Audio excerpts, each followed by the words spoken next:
नमस्कार दोस्तों, आज अपन चर्चा कर रहे हैं। अपन जो चर्चा करते हैं रोज 10 मिनट की करंट अफेयर की, जिसमें हम लोग आपको लगभग 5 से 6 क्वेश्चन लेके चलते हैं। और इसमें आप लोगों के जो करंट अफेयर रिलेटेड क्वेश्चन होते हैं वो तो अपन सॉल्व करते ही हैं, और इसके साथ साथ आपकी जो स्टेटिक जीके जो हो सकती है उस पर भी अपन थोड़ी थोड़ी चर्चा कर लेते हैं।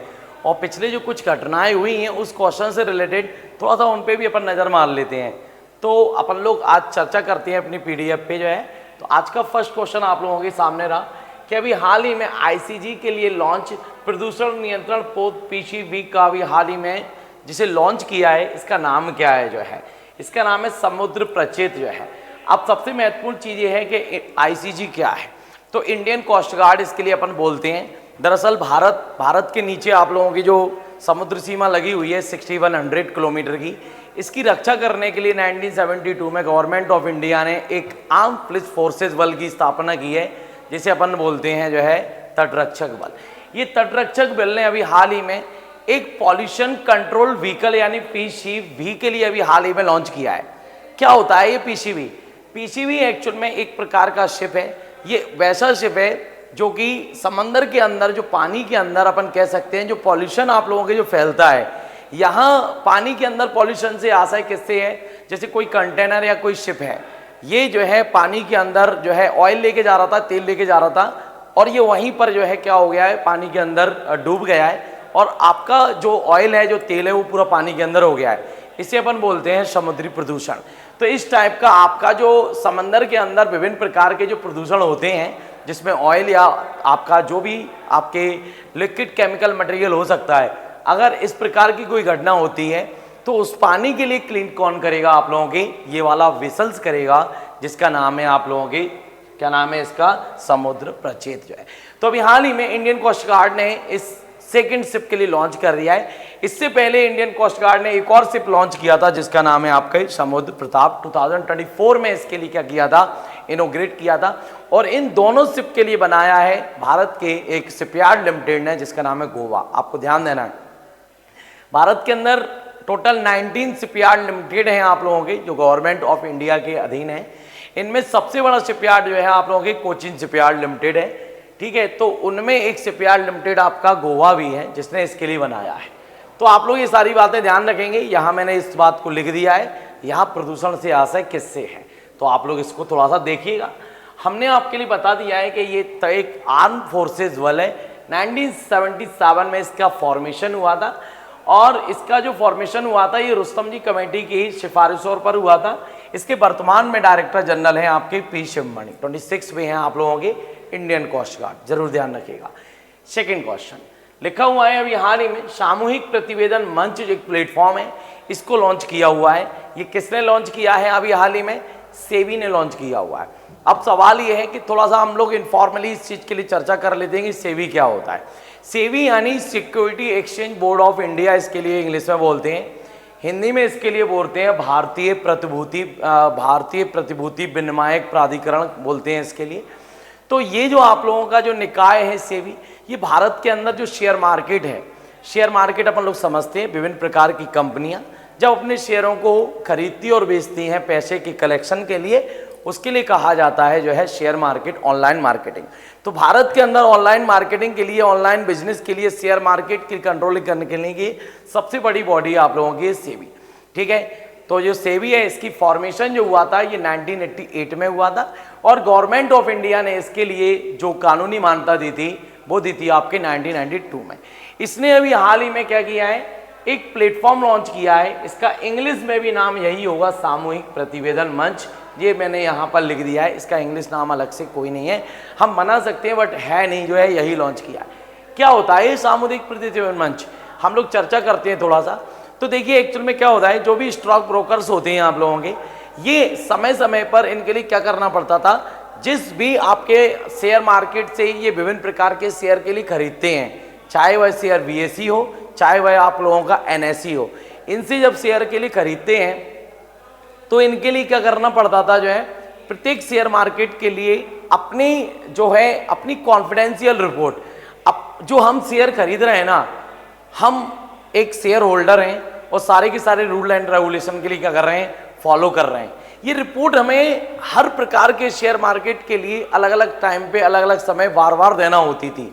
अभी हाल ही में security exchange board of India ने ये व्यवस्था खत्म कर दी है, यानी अब हमारे लिए विभिन्न प्रकार के जो शेयर संबंधी जो भी अपने रूल्स हैं उनके लिए बार बार देने की आवश्यकता नहीं है। अलग अलग विभिन्न प्रकार की कंपनियों के लिए लाइक दैट BSE NSE, आप सिर्फ सेवी के लिए एक बार में ये जो प्रतिवेदन है आप लोगों के सामूहिक प्रतिवेदन मंच, इस पे अपनी जो सूचनाएं हैं, जो शेयर आप खरीद रहे हैं वो अकॉर्डिंग टू रूल हैं, इस चीज के लिए अपलोड करिए और सेवी इनके लिए डिलीवर्ड कर देगा BSE NSE के लिए। इसी के लिए कहा गया है सामूहिक प्रतिवेदन मंच। आई होप कि आपको सारी चीज़ें समझ आ रही होंगी।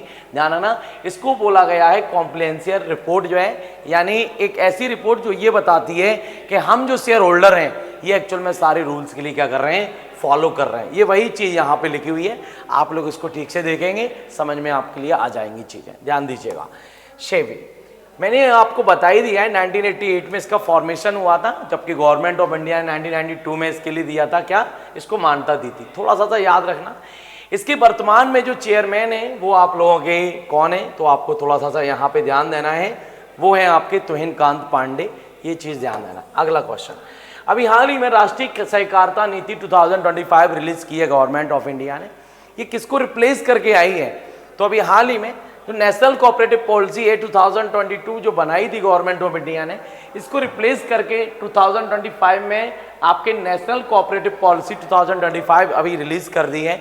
जैसे गवर्नमेंट ऑफ इंडिया ने न्यू एजुकेशन पॉलिसी अभी रिलीज की थी 2020 में, इसको रिप्लेस किया था 1986 की आपके जो है राष्ट्रीय शिक्षा नीति ने।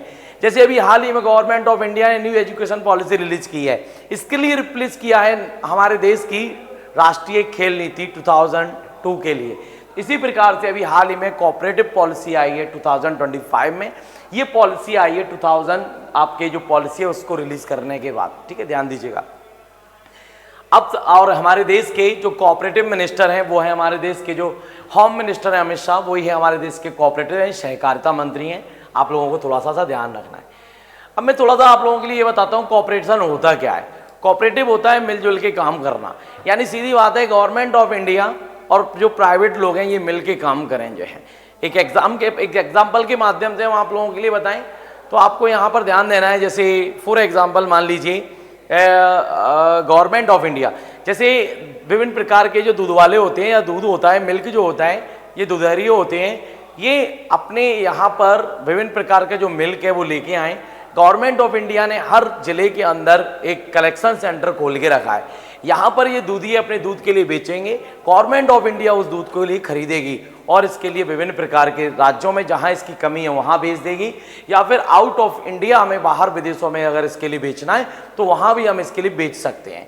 सो दैट मीन्स यहाँ सीधा सीधा मतलब ये है कि गवर्नमेंट ऑफ इंडिया अपनी जगह काम कर रही है, बड़े लेवल पे इसका बिजनेस बाहर भेज रही है विदेशों में, और आपके लिए वो एटमॉस्फेयर प्रोवाइड कराए हुए हैं कि आप जो है उस मिल्क को प्रोड्यूस करिए और उस मिल्क को कहाँ पहुँचाइए, कलेक्शन सेंटर तक। इस प्रकार से कोऑर्डिनेटिव वर्क आप लोगों के होता है, मिलजुल के काम करना। सो दैट मीन्स कोऑपरेटिव, इसे बोलते हैं अपन लोग जो है क्या, सहकारिता। तो अभी हाल ही में गवर्नमेंट ऑफ इंडिया ने नेशनल कोऑपरेटिव पॉलिसी 2002 को रिप्लेस करके new cooperation policy, national cooperative policy 2005 आप लोगों की क्या की है, रिलीज की है। इसका उद्देश्य है कोऑपरेटिव को बढ़ावा देना और भारत को 2047 तक एक विकसित देश बनाना। भारत अभी क्या है, डेवलपिंग कंट्री है ना, हम डेवलप्ड कंट्री नहीं है, हम अमेरिका इंग्लैंड की तरह डेवलप्ड कंट्री बनना चाहते हैं।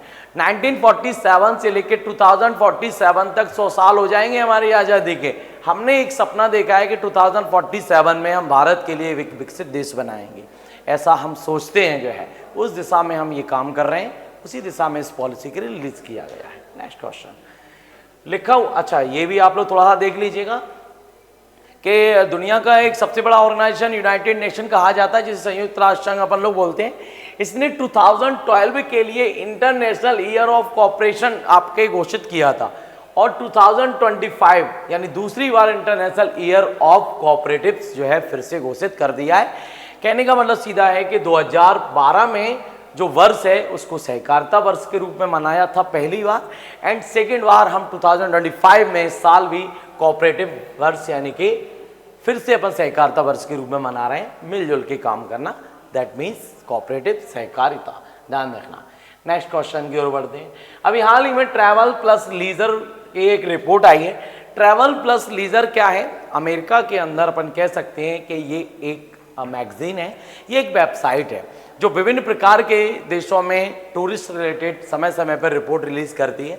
अभी हाल ही में जो ट्रैवल प्लस लीजर आपकी जो मैगजीन है, जो आपकी वेबसाइट है अमेरिका की, इसने वर्ल्ड बेस्ट अवार्ड 2025 लॉन्च किया है और इसमें इन्होंने बताया है कि दुनिया के जो 10 सबसे बिजिएस्ट एयरपोर्ट हैं, 10 सबसे ज़्यादा आप लोगों के जो हवाई अड्डे हैं जो सबसे ज़्यादा बिजी हैं, उनकी लिस्ट में भारत का एक एयरपोर्ट आया है जो है जिसका नाम है आपके मुंबई का छत्रपति शिवाजी एयरपोर्ट। आपको ध्यान देना है, ठीक है। तो ये रिपोर्ट आप लोगों की अभी हाल ही में आई है, travel and leisure world best airport 2025।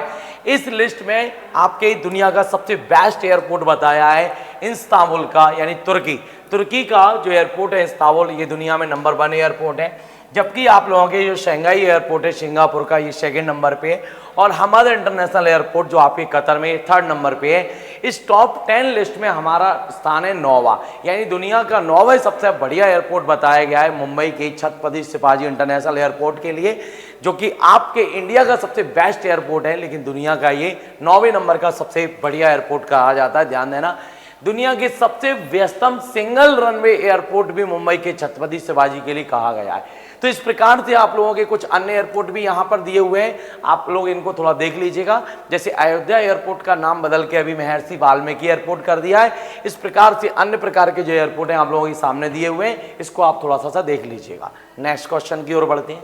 अगला क्वेश्चन दिया हुआ है, हाल ही में किस देश के द्वारा ब्रह्मपुत्र नदी पर विश्व का सबसे बड़ा डैम बनाया जा रहा है? तो वो है आप लोगों के चाइना।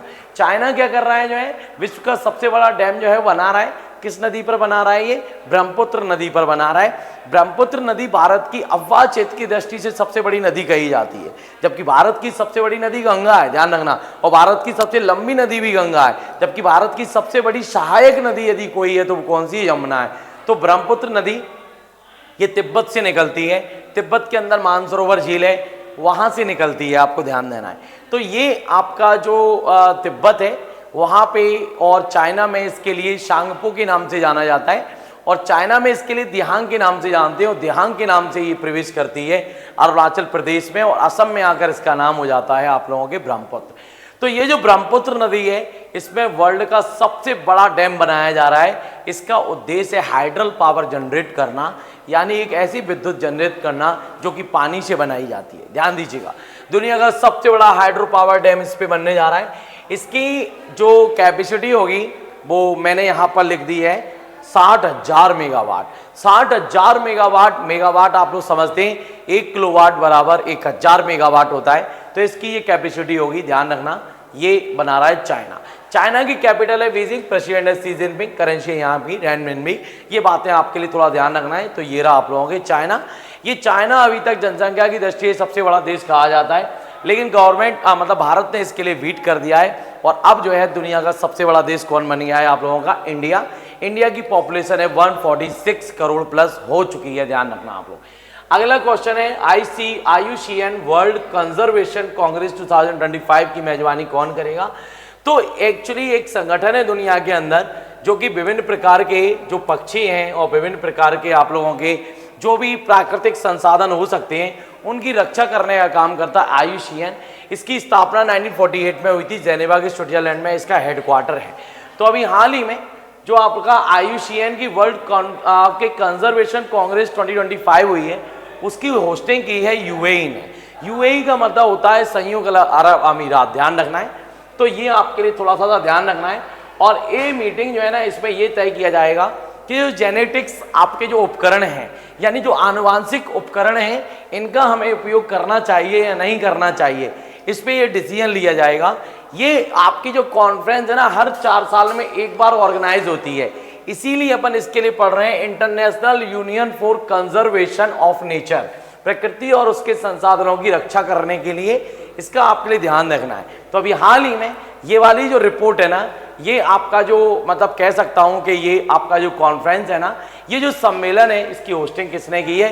UAE ने की है। तो ये बातें सारी आप लोग थोड़ी सी ध्यान रखेंगे, ठीक है। और आपने एक चीज तो सुनी ही होगी कि रेड डाटा बुक, यानी बेपक्षी या बेजीव जो विलुप्त होने वाले हैं उन सब की रक्षा करने के लिए या जो विलुप्त हो रहे हैं उनके लिए एक्चुअल में ये एक रिपोर्ट रिलीज करता है, इसे अपन क्या बोलते हैं, रेड डाटा बुक जो है। तो ये बातें आप लोग थोड़ी थोड़ी सी ध्यान रखें। कल एक नई अपन करंट अफेयर के साथ में नई उसके साथ मिलेंगे। Thank you so much.